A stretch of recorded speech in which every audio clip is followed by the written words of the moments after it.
Hello दोस्तों, BBM ज्ञान अड्डा 2 में आपका स्वागत है। मैं मुकेश कुमार।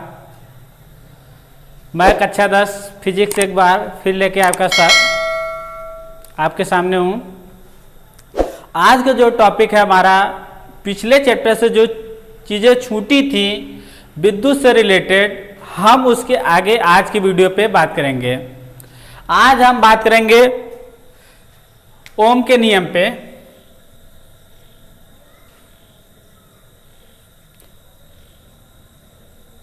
ओम का नियम क्या कहता है? Ohm's law.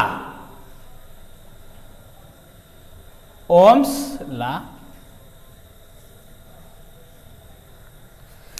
किसी चालक की भौतिक अवस्था न बदले।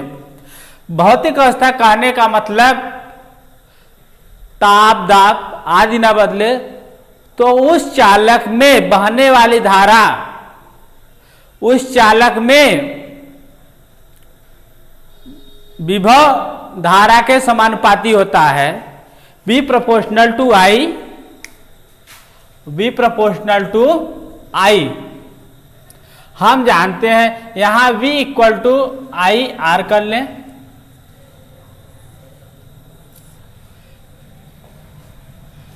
इसे हम लिख भी सकते हैं, यदि नियत भौतिक अवस्था पर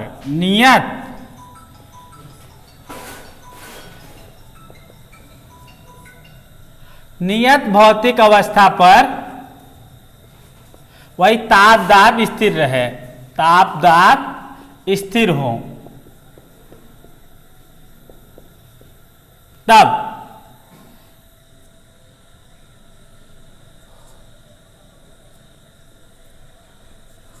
प्रवाहित विभव विद्युत धारा के अनुक्रमानुपाती होता है। अनुक्रमानुपाती होता है।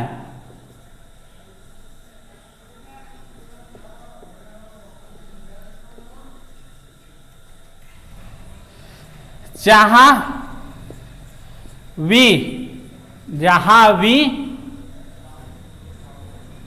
विभव और विभव का मात्रक वोल्ट, I धारा और इसका मात्रक एम्पियर, R नियतांक या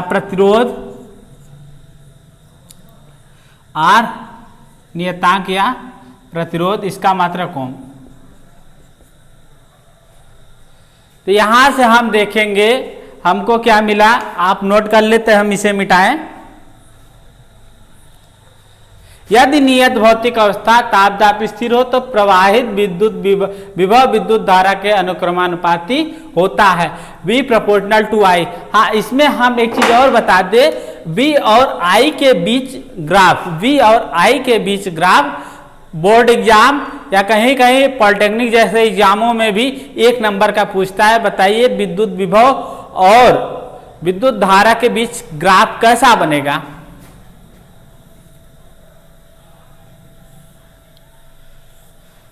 ये धारा को रिप्रेजेंट करेगा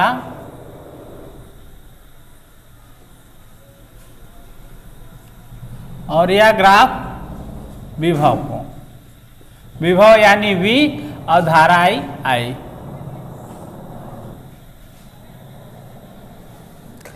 अब हम आगे देखेंगे प्रतिरोध का नियम।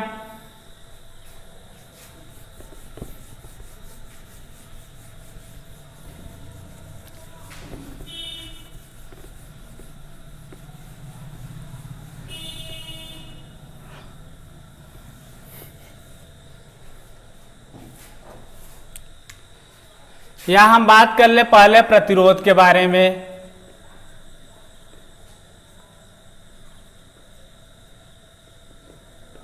रेजिस्टेंस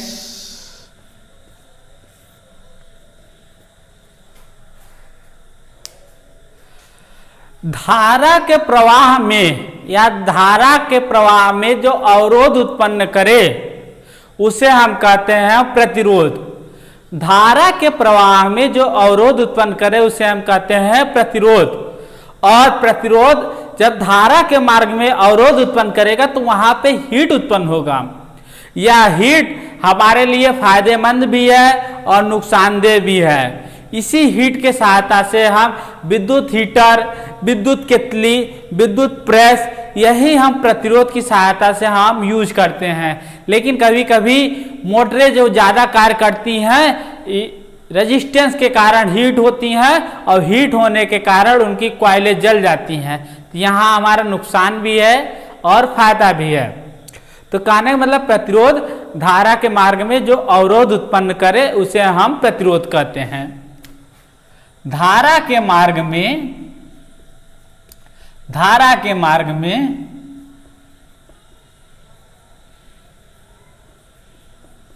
जो अवरोध उत्पन्न करे,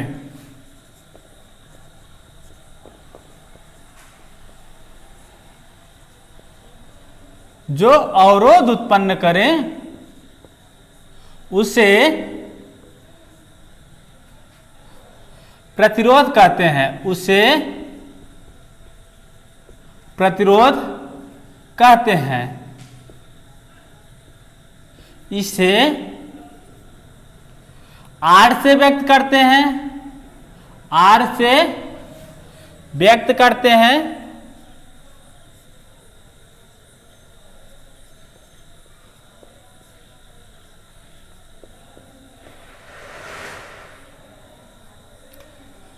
इसका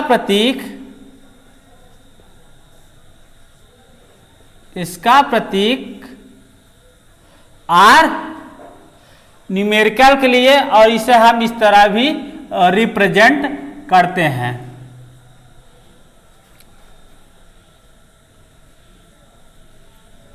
इसका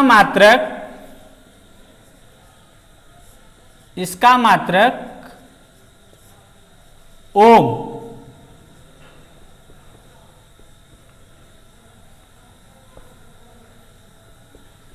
होता है। एक बार फिर हम ये देखें, धारा के मार्ग में जो अवरोध उत्पन्न करे उसे प्रतिरोध कहते हैं और इसका सिंबल ये है और इसका मात्रक ओम है। ये था हमारा प्रतिरोध। चूंकि ओम वैज्ञानिक थे, उन्हीं की याद में हम इसके मात्रक को हम ओम कहते हैं। अब प्रतिरोध का नियम।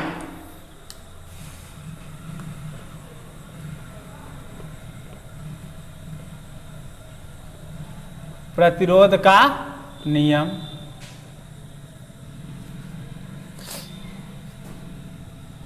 Rule of resistance.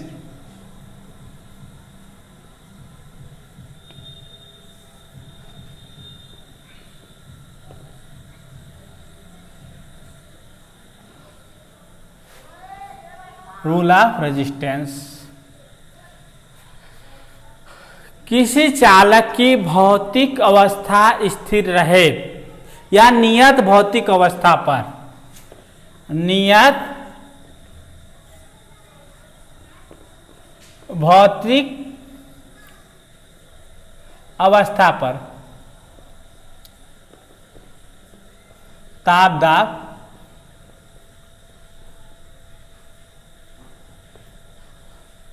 तो प्रतिरोध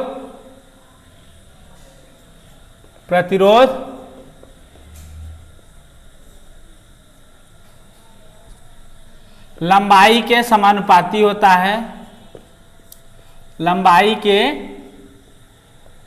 समानुपाती होता है। R प्रोपोर्शनल टू L, समीकरण 1, प्रतिरोध उसके अनुप्रस्थ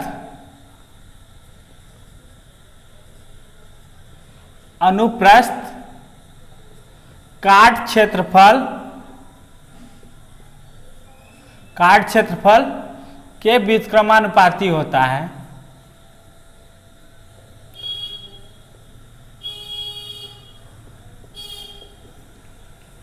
व्युत्क्रमानुपाती होता है।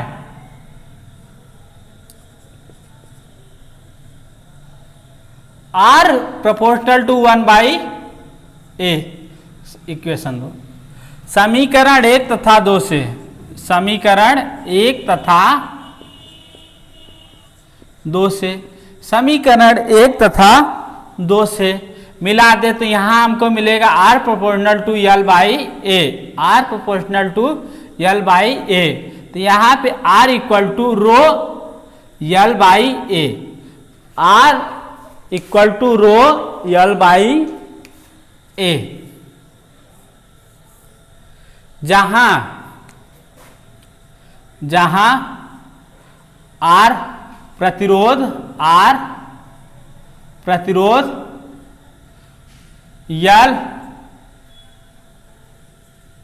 L चालक की लंबाई, A अनुप्रस्थ काट क्षेत्रफल, अनुप्रस्थ काट क्षेत्रफल रो, इसे हम रो कहते हैं। विशिष्ट ऊष्मा, विशिष्ट प्रतिरोध, विशिष्ट प्रतिरोध।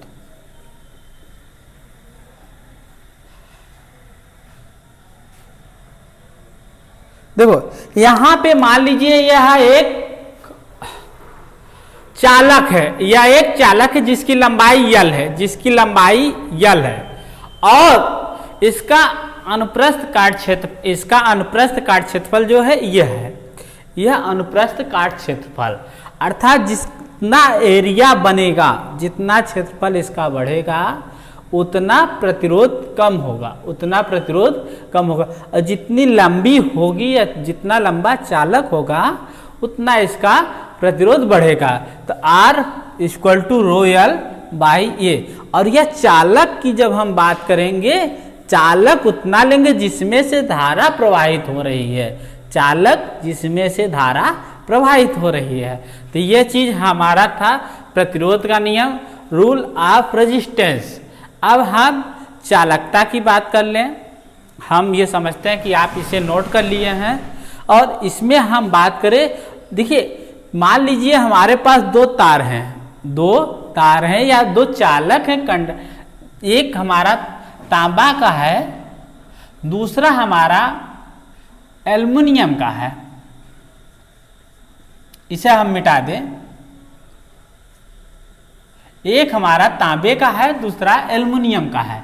तो इसमें प्रतिरोध अलग अलग होगा, प्रतिरोध फिक्स है, अलग अलग होगा, इनका विशिष्ट प्रतिरोध अलग अलग होगा, इनका विशिष्ट। वहीं अगर हम बात करें तांबे की, दो तार हो, तांबे के हो, तो यहाँ पे प्रतिरोध बदल सकता है, लंबाई बदल सकता है, एरिया बदल सकता है, लेकिन यह स्थिर रहेगा, विशिष्ट प्रतिरोध एक ही पदार्थ पे डिपेंड करता है। यहाँ एक तीसरी कंडीशन होती है, पहला था, दूसरा था, तीसरा कंडीशन होता है कि चालक पदार्थ की अवस्था पदार्थ पे भी डिपेंड करता है, चालक का प्रतिरोध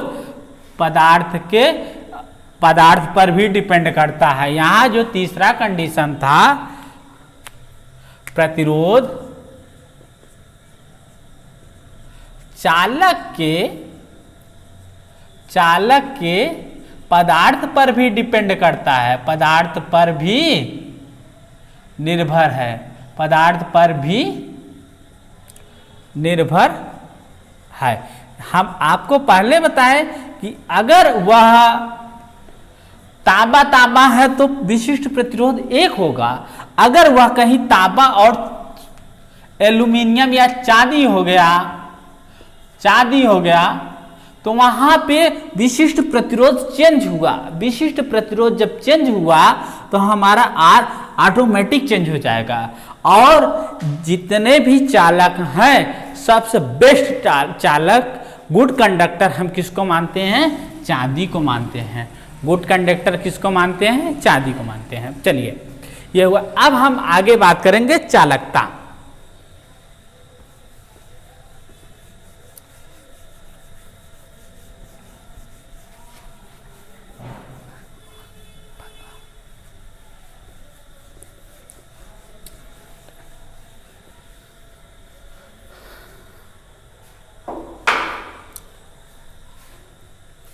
चालकता क्या है? चालकता कंडक्टेंस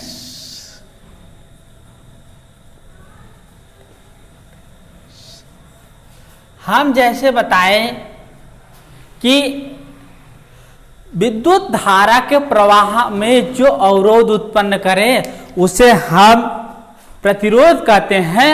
उसी प्रकार धारा के मार्ग में जो सुगम बनाए, धारा के प्रवाह को जो सुगम बनाए, उसे हम चालकता कहते हैं। यहां हम परिभाषा लिख दें, धारा के प्रवाह को, धारा के प्रवाह को जो सुगम बनाए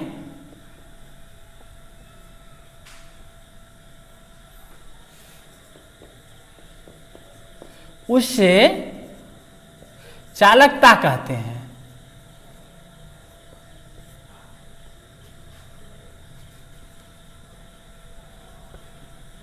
इसे G से व्यक्त करते हैं, इसे G से व्यक्त करते हैं, या इसको हम दूसरी परिभाषा में समझ लें, इसको हम दूसरे परिभाषा में समझ लें तो हम ये कह सकते हैं प्रतिरोध के व्युत्क्रम को, प्रतिरोध के व्युत्क्रम को,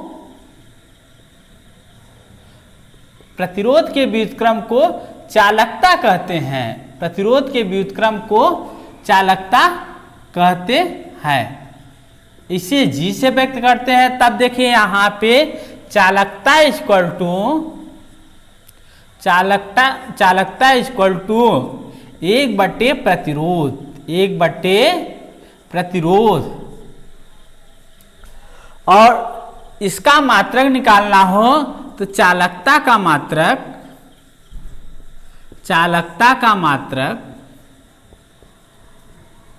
इक्वल टू 1/प्रतिरोध का मात्रक, 1/प्रतिरोध का मात्रक। और हम जानते हैं प्रतिरोध का मात्रक ओम होता है। क्या होता है? ओम होता है। तो हम इसे कहेंगे ओम इनवर्स, ओम इनवर्स, या इस तरह। अभी हम देखें, या इसको लिख दें महो, हम कुछ भी इसको लिख सकते हैं। ये था हमारा चालकता का मात्रक। धारा के प्रवाह में जो सुगम बनाए उसे चालकता कहते हैं। इसे G से व्यक्त करते हैं। अब या इसको हम दूसरी शब्दों में समझ लें, प्रतिरोध के व्युत्क्रम को चालकता कहते हैं। प्रतिरोध के व्युत्क्रम को चालकता कहते हैं। तो चालकता और R 1/R, इसे G से व्यक्त करते हैं। G equal to 1/R, G equal to 1/R। यह हमारा फार्मूला मिला। अब हम आगे बढ़ेंगे प्रतिरोधों का संयोजन। आगे हम बढ़ेंगे प्रतिरोधों का संयोजन। तो प्रतिरोधों का संयोजन हम 3 तरह से जानते हैं। पहला है समांतर, दूसरा है श्रेणी, तीसरा है मिश्रित क्रम, तीसरा है मिश्रित क्रम।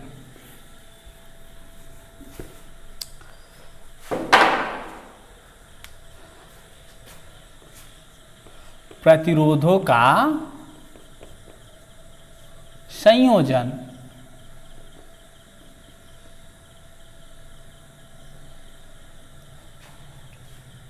कॉम्बिनेशन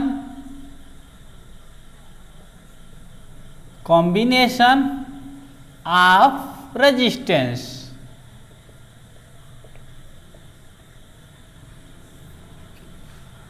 तो देखिए हम प्रतिरोधों का 3 तरीके से करते हैं। पहला श्रेणी क्रम,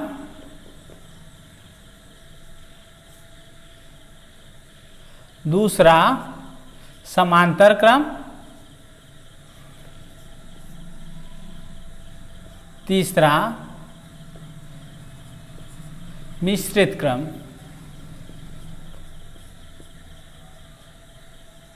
तीन है।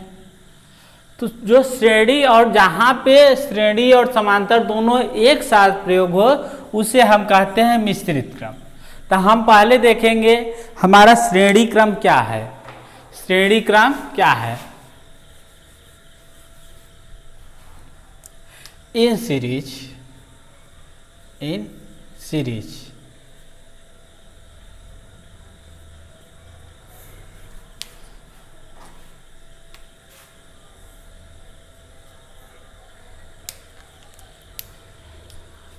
पहले हम इसका एक छोटा सा चित्र बना लें।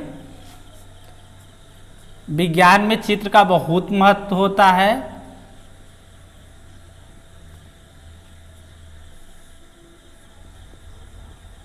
विज्ञान में चित्र का बहुत महत्व होता है, क्योंकि चित्र बनाने से जो परिभाषाएं छूटी रहती। चित्र क्यों जरूरी होता है? चित्र बनाने से जो भी प्रश्न छूटे रहते हैं वह चित्र के माध्यम से पूरे होते हैं, जिससे एग्जामिनर प्रभावित होकर उस चीज़ को समझता कि बच्चा का पूरी तरीके से इस चीज़ से आश्वस्त है, इस चीज़ को जानता है अच्छी तरीके से, इसलिए वहाँ पे हमको बेनिफिट होता है। इसलिए जब भी हम चाहे कोई फार्मूले पे बात करें या कोई थ्योरी पे बात करें या कोशिश करेगा कि सवाल में भी चित्र बनाने लायक हो फिजिक्स केमिस्ट्री में, तो वहाँ पे भी हम चित्र बना सकते हैं। बायोलॉजी में तो पूरे चित्र ही चित्र हैं। तो ये हमको बोर्ड में एग्जाम में भी बेनिफिट होता है। ये हम जोड़ दिए, एक सेल जोड़ दिए। क्या जोड़ दिए? एक सेल जोड़ दिए।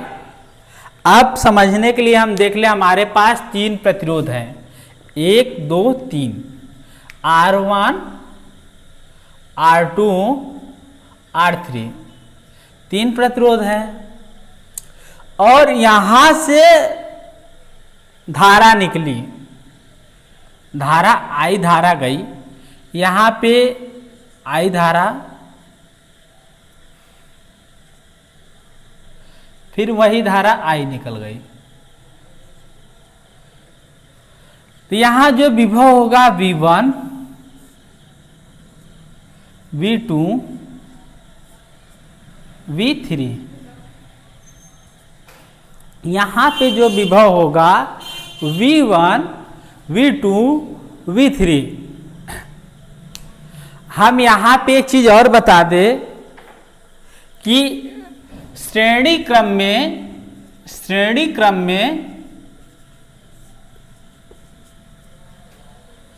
विभव का बंटवारा होता है। विभव का बंटवारा होता है।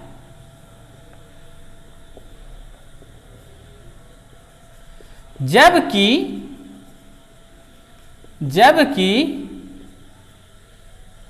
धारा समान रहती है। तो यहां से हम देखेंगे, हम इसको मान लीजिए 10 वोल्ट दिए, तो यहाँ पे कुछ विभव, यहाँ पे कुछ, यहाँ पे कुछ। तो उसी प्रकार हम तब 3 प्रतिरोध है, R1 R2 R3, V1 V2 V3, इनका विभव हो गया, जिसमें से I धारा गई, I धारा निकली। तब V equal to V1 plus V2 plus V3, V equal to V1 plus V2 plus V3। अब इसके बाद हम देखते हैं, हम जानते हैं V equal to I R, V equal to I are.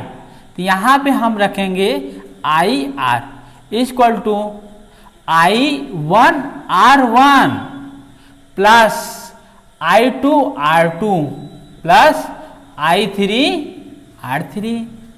हम जानते हैं जो धारा इसमें गई सब में धारा समान है, वही धारा है। तो इसलिए I equal to I1 equal to I2 equal to I3। तो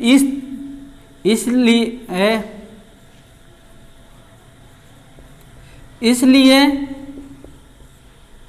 हम I का मान रख दे तो I R equal to I R one plus I R two plus I R three. यहाँ से आई हम कॉमन ले लिए दोनों पक्षों से, I R equal to I common लिए तो यहाँ से R one plus R two plus R three. तो यहाँ से आई कैंसिल, आई से आई कैंसिल हो गया। तो हमको क्या मिला, R equal to R one plus R two plus R three. ये थे हमारा श्रेणी क्रम में प्रतिरोध, ये था हमारा श्रेणी क्रम में प्रतिरोध। चलिए हम अगला जो वीडियो बनाएंगे उसमें हम बताएंगे समांतर क्रम में प्रतिरोध का संयोजन कैसे होता है। धन्यवाद।